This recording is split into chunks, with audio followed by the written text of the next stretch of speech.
Sanggol pa lang si Mario Jose ay iniwan na siya ng kanyang mga magulang. Iniwan lamang siya ng kanyang ina sa harap ng pintuan ng mag-asawang senior citizen. Hindi siya kayang buhayin ng kanyang ina dahil na din sa hirap ng buhay, at bukod pa doon ay walang nakakaalam ni isa sa mga kamag-anak ng kanyang ina na buntis ito, sapagkat siya lamang ang inaasahan sa pamilya at ayaw niyang biguin ang mga ito. Ang nagabuntis naman sa kanya ay di na nagparamdam pa, kaya ilang araw pagkatapos manganak ay iniwan niya ang sanggol sa harap ng pintuan ng mag-asawang senior citizen. Pagkatapos iwan ng babae ang sanggol ay tinupad na nito ang pangarap na makapagtrabaho abroad. Samantala, hindi alam ng mag-asawa kung sino ang umiwan ng sanggol sa harap kanilang pintuan, kaya nagpasya silang ampunin at palakihin ang sanggol at pangalanan nila itong Mario Jose. Kahit mahirap lamang ang mag-asawa ay napalaki nila ng maayos si Mario Jose. Lumaki itong mabait at masunurin na bata. Mahal na mahal nila si Mario Jose at ganon din ito sa kanila. Ngunit isang araw ay nagbago bigla ang takbo ng buhay ni Mario Jose. Umuwi ang dalawa sa mga anak ng mag-asawa mula abroad. Ayaw ng mga anak nito na may ibang tao sa bahay, lalo na sa mga taong hindi nila alam kung saan nanggaling. Mainit ang kanilang dugo kay Mario Jose. Hindi nila ito itinuring na kapatid. Parang houseboy o katulong na lamang siya sa tahanan kung saan siya lumaki.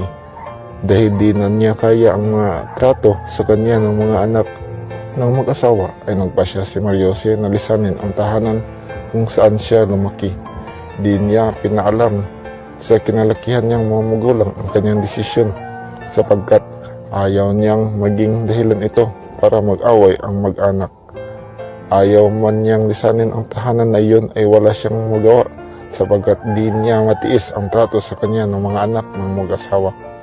Nagkasugat-sugat na ang kanyang katawan dahil sa mga palo na kanyang nakukuha dahil lamang sa kunting pagkakamali niya.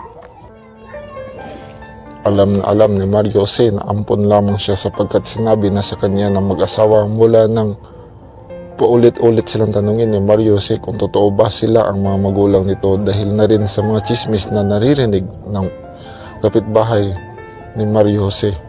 Samantala, nagpalaboy-laboy na lang si Mario Jose sa lansangan, nangangalakal ng bote at bakal at minsan namamalimos din para lang mabuhay sa pang-araw-araw. Minsan hinihingi niya ang tira-tira sa mga kalenderya at restaurant na nadadaanan niya para lang may makain. Dahil may pangarap siya sa buhay, ay pinag-aral niya ang kanyang sarili sa pamamagitan ng pangangalakal gamit ang kanyang kariton na binuo. Nakatapos siya ng elementarya at high school, at isa siya sa mga top students mula elementarya at high school.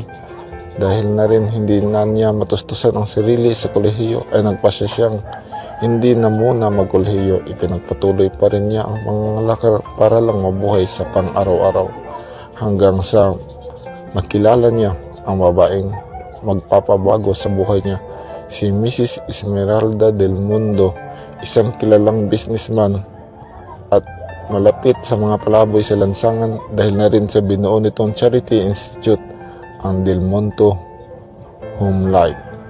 Malapit ang loob ni Mrs. Esmeralda del Mundo sa mga palaboy dahil minsan sa kanyang buhay ay naging palaboy din siya sa lansangan bago siya kinupkop ang pamilyang nagpalaki sa kanya.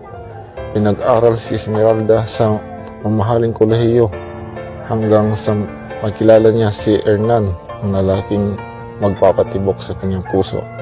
Noong una ay masaya ang kanilang pag-iibigan, ngunit nung nalaman nitong si Hernan na buntis si Esmeralda dahil may nangyari sa kanila, ay di na nagpagkita si Hernan.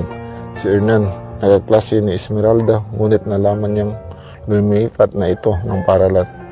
Dahil na rin ayaw niyang biguin ang pamilyang kumupot sa kanya, at siguradong magagalit rin ang mga ito pag nalaman nilang buntis siya, ay inilihim niya ang pagbubuntis nito. Nag-aral pa din siya kahit buntis siya, hanggang sa maipanganak niya ang bata ay di pa rin nalaman ng pamilyang kumupot sa kanya ang bata, at siguro si Esmeralda na mananatiling lihim ang kanyang pagbubuntis hanggang sa panganganak, dahil Malayo ang lungsod ng Buenos Buelos sa bayan ng Buela del Norte.